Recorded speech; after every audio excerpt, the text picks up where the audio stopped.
초기 한국교회의 서려 있고 신사참배 반대운동의 보루였던 평양 산정연교회에 대한 아름다운 이야기가 전해지고 있습니다. 1930년대 중반 산정연교회는 자유주의 신학을 가진 송창근 목사가 사임을 하고 후임으로 주기철 목사님이 부임하게 됩니다. 당시에 주기철 목사님은 마산에 있는 문창교회를 심호하고 계셨습니다.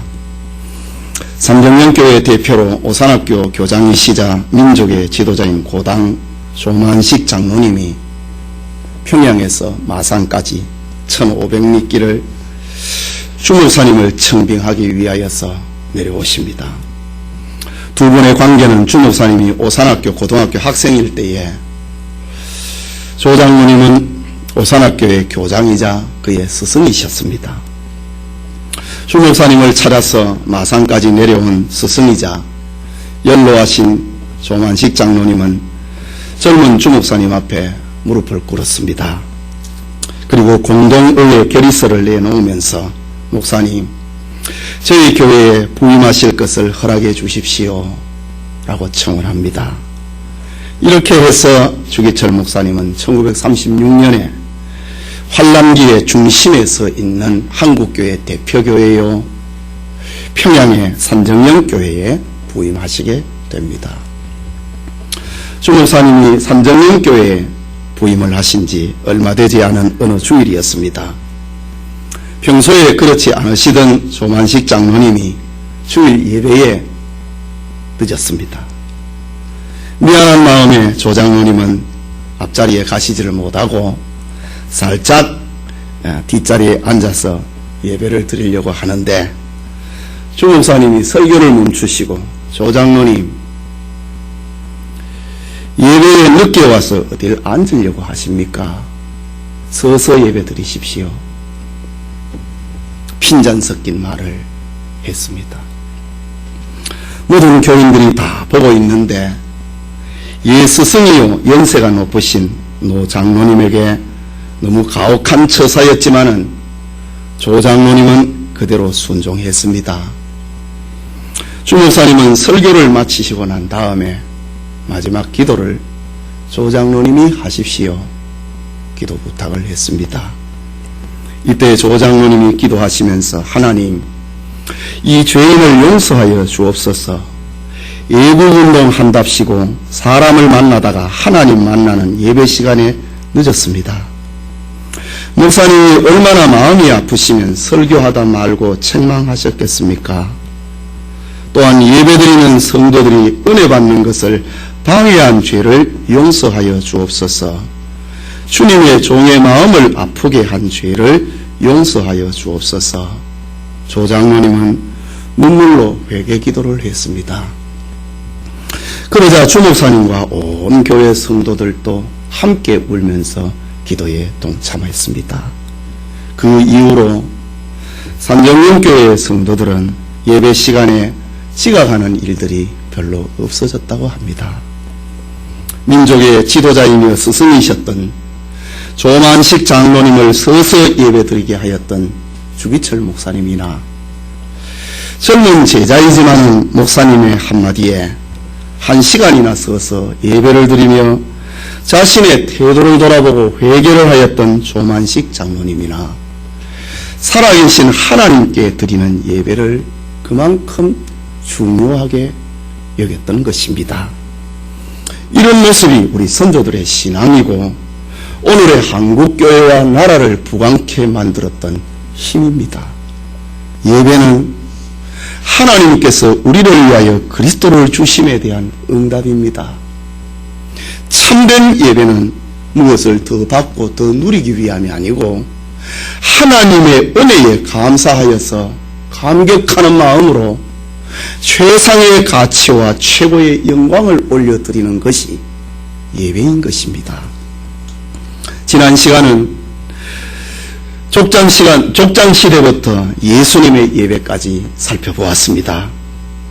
예수님은 예배의 안팎이 타락해버린 어두운 시대에 이 땅에 오셨습니다. 예수님은 예배에 진정한 의미를 부여하셨고 새로운 변화를 추구하셨습니다. 그것은 신령과 진정으로 드리는 예배고 하나님의 말씀을 선포와 더불어 세례와 성찬을 제정하시는 것이 예수님의 예배였습니다. 오늘은 교회사에 나타나 있는 예배를 살펴보므로 참된 예배, 지난 시간에 이어서 교훈적인 메시지를 받고자 합니다. 첫째는 사도시대의 예배입니다. 예수님의 제자들의 시대 말입니다. 사도시대의 예배는 여러 면에서 변화가 일어납니다. 그것은 예수님이 말씀하신 신령과 진정의 예배가 담겨있는 하나님의 말씀과 세례와 성찬이 구체화되는 시대였기 때문에 변화가 일어납니다. 그 변화 가운데 크게 두 가지로 나타나는데 하나는 예배 장소의 변화입니다. 유대인들의 예배 장소는 성전과 회당이었습니다. 그러나 그리스도인들은 성전과 회당이라고 하는 이 장소에 제한을 받지 않게 됩니다. 그리스도인들에게 성전과 회당 출입이 가능한 때도 있지만은 시간이 지나면은 신자들은 그리스도인들은 회당 출입마저 거절을 당하게 됩니다. 사도행전 2장 46절과 47절에 보면은 날마다 마음을 같이하여 성전에 모이기를 힘쓰고, 오순절 성령 강림이 일어났던 그 시대입니다. 아직까지 성전 출입이 가능했습니다. 날마다 마음을 같이하여 성전에 모이기를 힘쓰고 집에서 떡을 떼며 기쁨과 순전한 마음으로 음식을 먹고 하나님을 찬미하며 또 온 백성에게 칭송을 받으니 주께서 구원받는 사람을 날마다 더하게 하시니라고 했습니다. 사도행전 2장에 나타나고 있는 이 말씀은 예루살렘에서 성도들의 초기 예배의 장소는 성전과 신자들의 가정집이었다고 하는 것을 보여줍니다. 바울의 2차 전도 여행 중에 고린도에서 있을 때의 일입니다. 이때는 이미 오순절 사건이 일어나고 난 다음에 20년 정도 지났을 때입니다. 사도행전 14장 8절에 보면은 안식일마다 바울이 회당에서 강론하고 유대인과 헬라인을 권면하니라고 했습니다. 계속해서 18장 7절과 8절에 보면은 사도행전 거기서 옮겨 하나님을 경외하는 디도 유스도라는 사람의 집에 들어가니 그 집이 회당 옆이라.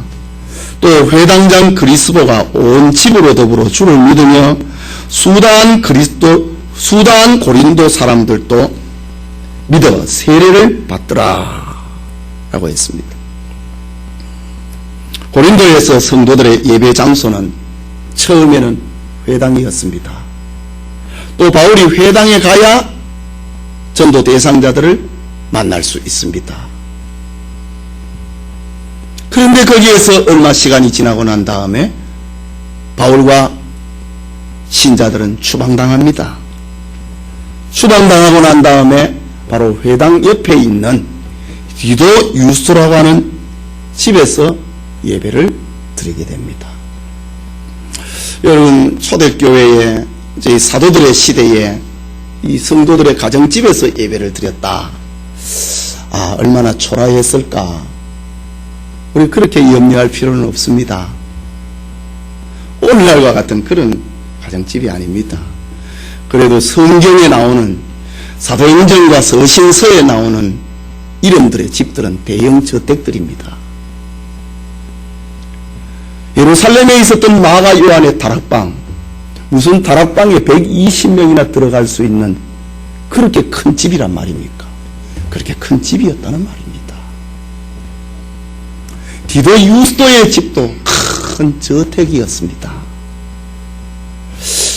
이런 가정을 중심으로 하고 있는 예배가 나중에 로마 제국 시대의 박해 시대가 와도 그 가정을 중심으로 한 예배는 굳게 지켜지게 됩니다. 로마인들이 그렇게 이방인들을 향하여서는 철의 정치를 펼쳤지만은 로마인들, 특별히 로마 시민들의 가정에 대해서는 그야말로 불가침의 영역이었습니다. 요즘 표현으로 하면 대사관 같다고 할까요? 그런 영역이 로마인들에게 가정이었습니다. 그래서 가정에 들어오면은 밖에가 아무것도 안 보이고 하늘밖에 보이지 않는 그런 대형 저택들입니다. 그런 곳이 신자들의 집이 교회가 됩니다. 바로 고린도에서 디도 유스도의 집도 그랬습니다. 빌립보에 있는 루디아의 집, 그리고 성경 곳곳에 나타나고 있는 성도들의 집들은 다 그런 저택들이었습니다. 조금도 손색감이 없는, 정말 안전을 보장받을 수 있는 그런 곳이었습니다. 밖에서 핍박시대에 밖에서는 전도를 못해도요, 누구를 초대해갖고 그 집에 들어오면 거기서 무엇을 해도 괜찮은 것이 로마 제국시대입니다. 그래서 로마 제국시대에 밖에서는 그렇게 핍박이 바람이 불어도 300년이 지나는 동안에 로마가 기독교를 공인을 하고 기독교를 오히려 국교로 받아들이게 되는 그런 이유가 바로 가정에서 일어난 신앙교육, 가정교회 운동이었기 때문입니다. 바울의 3차 전도여행 가운데 에베소에서 있었을 때의 일입니다. 서기 한 53년쯤 됩니다. 사도행전 19장 8절과 9절에 보면은 바울이 회당에 들어가 석 달 동안을 담대히 하나님 나라에 대하여 강론하며 권면하되 어떤 사람들은 믿음이 굳어 순종치 않고 무리 앞에서 이 도를 비방하거늘. 바울이 석 달 동안 에베소의 회당에서 설교를 하는데 밑에서 유대인들이 막 소리를 질렀다는 말입니다. 바울이 설교를 못하도록 만들었다는 말입니다. 무리 앞에서 회중들 앞에서 이 도를, 바울이 전하고 있는 설교를 비방을 하거늘 바울이 그들을 떠나 제자들을 따로 세우고 두란노 서원에서 날마다 강론하여 라고 했습니다.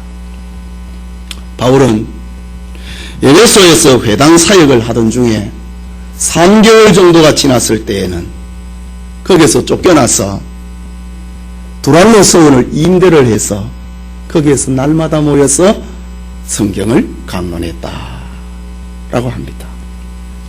이처럼 사도시대의 예배는 유대인들의 방해와 박해로 예배의 장소에 대한 변화가 일어나게 됩니다.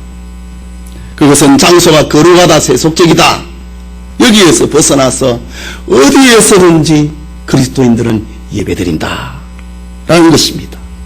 예배의 중심은 하나님의 말씀을 강론하는 것이고 세례와 성찬식을 베푸는 것이었습니다. 제자들의 시대에, 사도들의 시대에 또 하나의 큰 변화는 예배 날짜의 변화입니다. 창조와 구원을 기념을 하는 안식일은 사도들과 성도들 사이에 더 이상 예배일에 되지 못했습니다. 물론 안식일에 바울도 들어갔다, 회당에 들어갔다, 바울은 어떤 예배의 개념보다도 전도의 개념이 더 강했던 것입니다. 예수 그리스도의 부활은 심령을 새롭게 하신 재창조의 날이요, 성도들의 구원을 완성한 날이기 때문에 예배의 날짜가 안식일에서 변화가 있습니다. 사도들은 그림자의 날인 안식일보다 그 실체의 날인 주일을 더 중요하게 여기게 됩니다. 특히 이방 선교지에서는 자연스럽게 주의 날을 예배의 날로 정하게 됩니다. 사도행전 20장 7절에 보면은 바울이 3차 전도여행을 마치고 56년 전에 예루살렘으로 돌아올 때 드로아 교회를, 해변에 있는 드로아 교회를 방문을 합니다. 그건 회당 교회가 아닌 드로아 있는 교회입니다. 안식구 첫날에 사도행전 20장 7절에 안식구 첫날에 우리가 떡을 떼려 하여 모였더니 성찬식이지요. 바울이 이튿날 떠나고자 하여 저희에게 강론할새 말을 밤중까지 계속하며 성찬식과 더불어 말씀 강론이 계속됐다는 말입니다. 또 고린도전서 16장 2절에 보면 바울이 3차 전도 여행 가운데 기록을 한 편지입니다. 매주일 첫날에 너희 각 사람이 일을 얻은 대로 저축하여 두어서 내가 갈 때에 연보를 하지 않게 하라. 매주일 첫날에 시간이 진행됨에 따라서 주일의 개념의 용어까지도 조금씩 더 구체화됩니다. 매주일 첫날에 안식구 첫날에서 이제는 매주일 첫날에 시간 진행입니다. 매주일 첫날에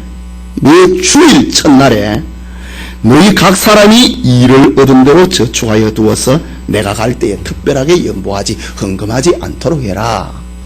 매주일 첫날에 예배드리고 하나님 앞에 헌금하고 감사했다라는 것입니다. 요한계시록 1장 10절입니다. AD 95년경입니다. 주의 날에 안식구 첫날 매주일 첫날 이제는 95년경이 되면은 주의 날이라고 하는 새로운 고유명사가 생기게 됩니다. 주의 날에 내가 성령에 감동하여 내 뒤에서 나는 나팔 소리 같은 큰 음성을 들으니 라고 했습니다. 오늘날 안식교 교인들이 안식일을 주장을 하고 있지요.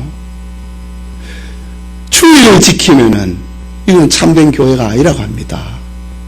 화이트 알렌 교주가 어느 날 환상을 보았는데 10계명 가운데 다 불이 붙어 참 캄캄한데 제4계명만 불이 붙어 있더라는 겁니다. 이유는 제4계명을 사람들이 지키고 있지 않더라는 겁니다. 4계명이 무엇입니까? 안식일 성수입니다. 이렇게 해서 생겨난 이단 종파가 안식교입니다. 안식교인들은 이런 성경 말씀을 받아들이지 않습니다. 여기 안식구 첫날, 매주일 첫날, 그리고 주의 날이라는 말씀은 사도들의 시대에 이미 예수님이 부활하신 날이 기념일이 되었고 기념일 정도가 아니라 예배의 날로 정해졌다. 우리 교회 절기 가운데 부활절이 있지 않습니까? 부활절은 대부활절이고 주일은 소부활절로 초대교회 신자들은 사도들의 시대에는 그렇게 소부활절로 주님이 부활하신 날이다. 큰 부활절은 절기 가운데 지키는 부활절. 그렇게 사도들의 시대에는 받아들이게 됩니다. 즉 사도시대의 예배는 어디서든지 예배를 드렸고 안식일보다는 주일을 예배일로 삼았습니다. 예배의 내용은 하나님의 말씀을 통하여서 부활의 기쁨을 나누고 하나님께 감사하고 성찬을 통하여서 하나님 나라의 기쁨을 맛보는 잔치였습니다. 이제 초대교회 예배를 살펴보려고 합니다.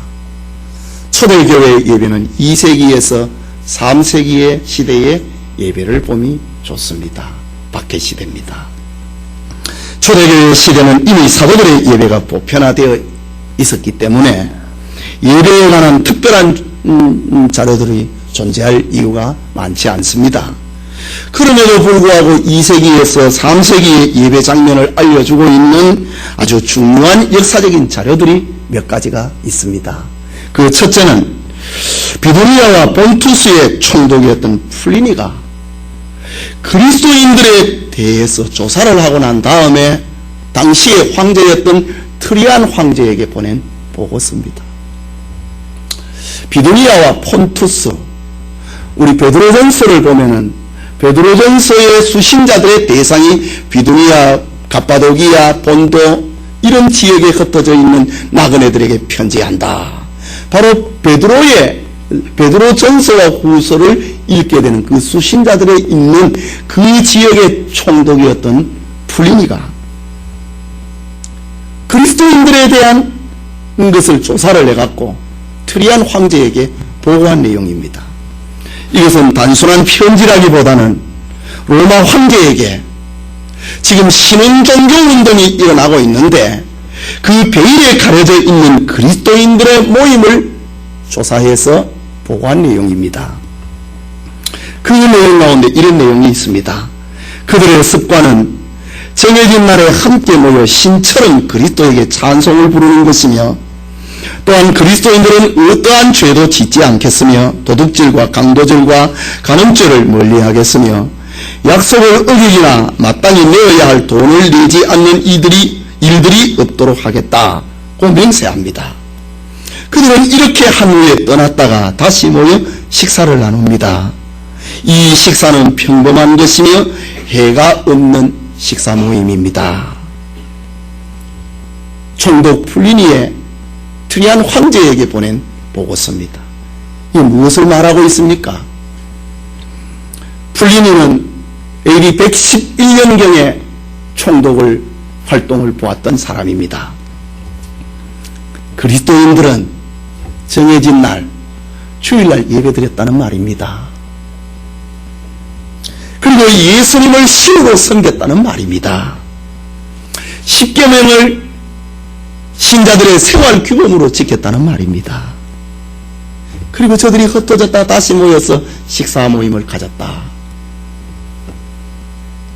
성찬식을 통하여서 그리스도인들은 한 몸임을 강조했다고 하는 총독의 보고서입니다. 또 하나의 중요한 사료는 AD 50년에서 150년의 경의 것으로 추정이 되고 있는 디다케라고 하는 아주 중요한 문서입니다. 헬라말로 디다케라는 말은 교훈집, 교훈이라는 말인데 디다케입니다. 디다케는 교회 역사상 전승사적으로 가장 오래되고 중요한 문서입니다. 디다케는 그 부피가 고린도전서 정도 부피가 됩니다. 16장 정도로 되어 있는데 2부로 되어 있습니다. 1부의 주제는 교리 부분에 대해서 가르치는 것인데 두 길, 생명의 길이 있고 사망의 길. 그 다음에 2부는 교회 생활 부분이 교회 요람입니다. 신자들이 교회 생활을 어떻게 할 것인가에 대한 것입니다. 그 교회 생활 가운데 2부에 해당이 되는 예배 생활에 대한 부분은 이제 7장부터 나오게 됩니다. 7장에는 세례에 대해서, 8장은 금식일과 기도에 대해서, 그리고 9장과 10장은 성찬식에 대해서, 14장에는 주일 예배를 어떻게 드릴 것인가에 대해서, 그리고 마지막 16장에서는 종말 시대의 신자들이 어떻게 살아가야 될 것인가에 대해서 50년에서 150년경의 문서 디다케 이것을 말하고 있습니다. 이게 지금 뭐라는 말입니까? 초대교회는 처음부터 신자들에게 교리교육을 시켰다는 말입니다. 그리고 또 하나는 예배에 대해서 아주 구체화되기 시작했다는 말입니다. 특별히 저들은 세례를 베풀었습니다. 말씀과 성찬이라고 하는 예배를 이중구조로 예배를 드렸습니다. 우리 교회의 예배는 9시 예배가 1부고 11시 예배가 2부 예배인데 시간과 형편에 따라서 2부 예배를 드립니다. 그러나 초대교회 디다케에 나오고 있는 초대교회 예배도 2부 예배인데 우리와 같은 이런 개념이 아니고 1부는 말씀 예배입니다. 말씀이 중심이 되어 있는 예배입니다. 그리고 1부 예배가 다 끝마치고 나면은 초신자들은 다 집으로 돌아갑니다. 그리고 세례교인들이 다시 모입니다. 그게 2부 예배입니다. 세례교인들이 다시 모여서 예배를 드리는 것이 바로 성찬 예배입니다. 이때의 예배는 주기도문으로 시작합니다. 그렇다면 초대교회 주기도문은 일반 초신자들의 기도문이 아니고 세례교인들의 기도문이었습니다. 뿐만 아니라 저들은 주일 예배와 종말 시대에 우리는 어떻게 살아야 될 것인가, 그것을 디닥테를 통하여서 강조하고 있습니다. 또 하나 2세기 중반의 것으로 추정이 되고 있는 순교자 저스틴이 당시의 황제 피우스에게 보낸 기독교에 대한 변증서입니다. 당대 최고의 헬라 철학자였던 저스틴이 예수를 믿고 헬라 철학자가 기독교 신자로 개종을 합니다. 이때에는 이미 로마 제국 안에 큰 핍박이 일어나고 있을 때입니다. 당대 최고의 철학자였던 저스틴이 피우스 황제에게, 최고의 학자니까 기독교는 로마 제국으로부터 핍박을 받아야 될 이유가 없는 공동체입니다, 그것을 변증하기 위한 서신이 존재하고 있습니다. 그 서신 가운데 예배의 기록에 대한 기록이 이런 말이 있습니다.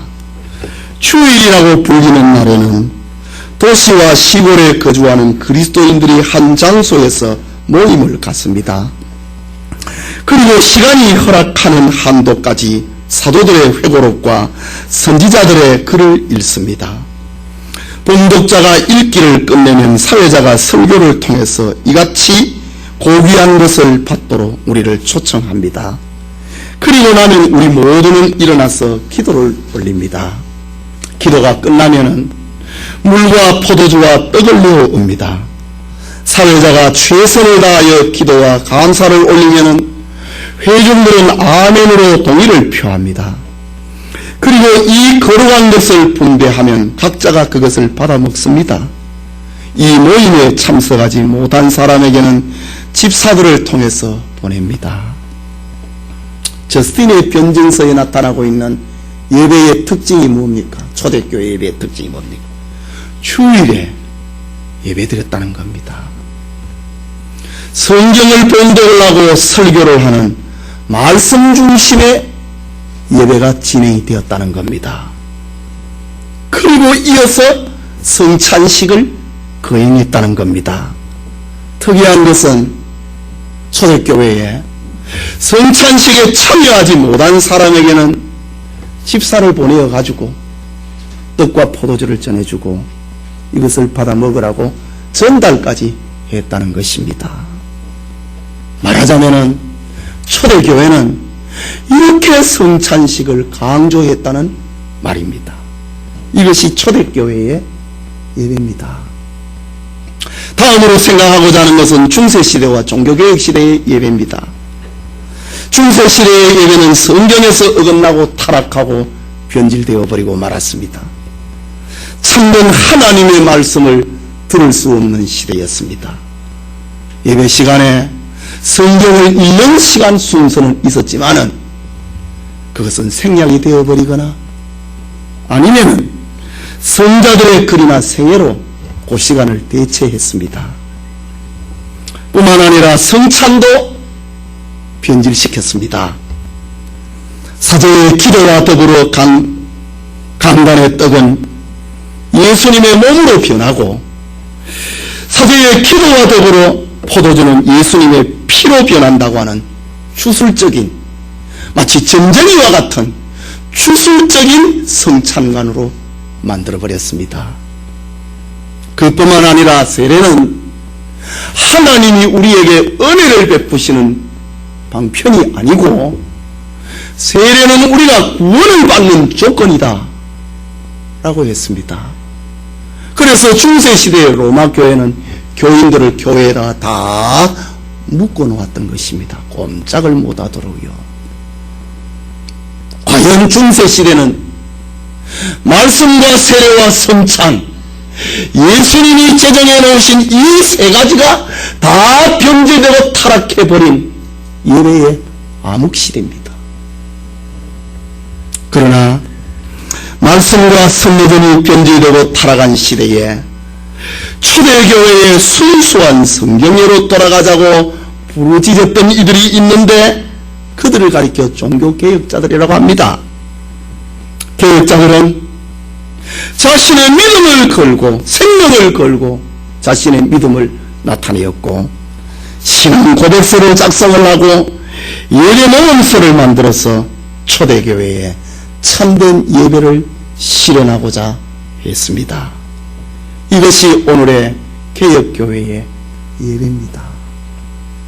성도 여러분, 말씀을 맺기 전에 한국교회 현 주소를 한 번 더 점검하고 마치려고 합니다. 오늘의 한국교회 예배는 어떻다고 생각을 합니까?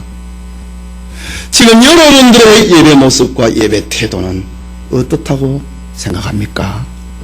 근래에 유행처럼 등장을 하고 있는 열린 예배, 구조자 예배 등은 예배의 대상을 사람에게 맞춤으로 예배를 퇴색시키고 있습니다.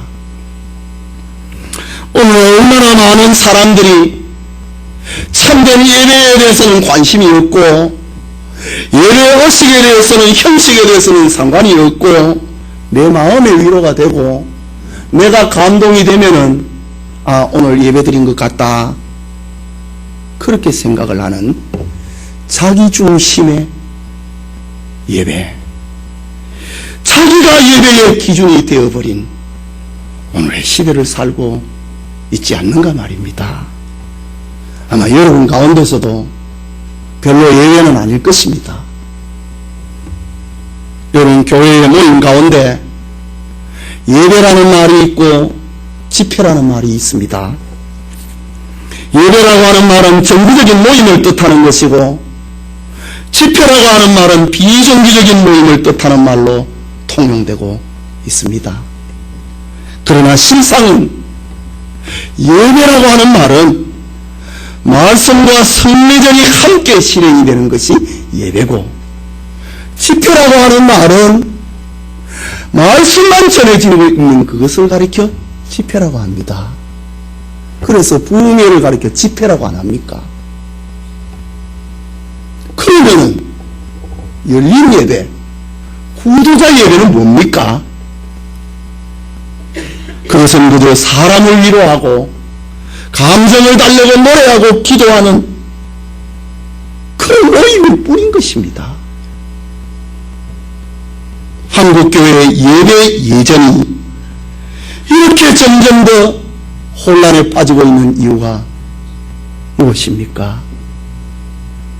그것은 그 뿌리를 찾아야 됩니다. 그것은 19세기 미국에서 일어난 전도운동의 원인을 두고 있습니다. 19세기 미국의 대각성운동과 전도운동이 일어났습니다. 미국 동부에서부터 시작된 회개와 전도운동은 점점점 서부로 향하게 됩니다. 당시에 서부 개척과 더불어 병행이 되었습니다. 영토 개척과 더불어 원주민 전도와 대규모 천막 집회가 19세기에 일어납니다. 이때의 예배는 뜨거운 찬송과 예배의 중심으로서 회개를 촉구를 하고 있는 복음적인 설교, 그리고 결신자들을 일으켜 세우고 앞으로 나오게 하고 손을 들게 하는 이런 초청의 순서로 진행이 되었습니다. 그 대표적인 부흥사가 19세기의 부흥사가 찰스 핀입니다. 당시에 큰 은혜를 받은 사람들이 우리나라의 선교사로 자원하게 됩니다. 우리나라 역시 미국의 서부 개척지와 별로 다르지 않는 전도 현장이었습니다. 그러니 예배는 서부 개척 시대의 예배처럼 뜨거운 찬송과 전도 그리고 회개를 촉구하는 설교가 중심이 됩니다. 이것이 한국교회의 예배로 자리 잡게 됩니다. 여기에 근래에 미국에서 유행을 하던 인간 중심의 열린 예배, 구도자 예배는 한국교회의 예배에 나쁜 모습에 기름을 부어버린 격이 된 것입니다. 이제 한국교회는 선교 130년이 되었고 성장과 부흥을 거듭하고 있습니다. 그럼에도 여전히 개척과 전도시대에 예배의 예전에 머물고 비성경적인 예배로 흘러간다면 그것은 하나님이 기뻐하시지 않습니다. 건강한 교회가 아닙니다. 내 마음이 흥분이 되면 하나님도 좋아하시는 거 아닙니다. 나는 나일 뿐입니다. 하나님이 말씀하고 계시는 바른 예배를 드려야 하나님이 기뻐하시는 예배입니다. 구약시대에 번제단의 불이 아닌 다른 불을 들이다가 하나님의 즉결 심판을 받았던 대제사장 아론의 아들 나답과 아비후는 우리에게 영원한 교훈이 되고 있습니다. 동생 아벨을 죽였던 가인의 예배는 이 세상이 존재하는 날까지 참된 예배가 무엇인가라고 하는 그것을 우리에게 교훈하고 있습니다. 여러분 마음이 흥분이 되고 여러분 마음이 감동이 되고 내가 누구에게 한 주간 동안에 괴로운 말을 들었는데 오늘 강단에서 목사님 위로의 말을 전하면 오늘 은혜 받았다. 그거 아닙니다. 예배는 더 받으려고 하는 거 아닙니다. 다 주셨습니다. 그래서 말씀을 통하여서 부활의 기쁨을 누리고 성찬을 통하여서 예수님의 몸을 먹고 피를 마시는데 뭘 또 더 받으려고 하느냐 이것이요. 받은 은혜에 감사하여서 최고의 기쁨과 가치와 영광을 올려드리는 것이 참된 예배임을 잊지 말아야 됩니다. 한국교회는 칼빈을 비롯한 종교개혁자들이 그렇게도 회복하기를 원했던 초대교회의 예전 말씀과 성례전을 통하여서 하나님의 구원을 감사함으로 응답하였던 기쁨의 예배를 회복해야 됩니다. 받은 은혜에 감사해서 드리는 그 예배를 회복해야 된다는 말입니다. 더 받기 위해서 드리는 거지근성의 예배가 아니라 받은 은혜에 감사하는 초대교회의 예배를 회복해야 됩니다. 초대교회 신자들은 오늘 이 떡을 먹고 이 잔을 마시고 오늘 주의 말씀을 듣다가 잡혀서 죽는다 하더라도 그 기쁨을 잃지 않았던 것입니다. 오늘 한국교회는 예배를 잃어버린 교회가 되어가고 있습니다.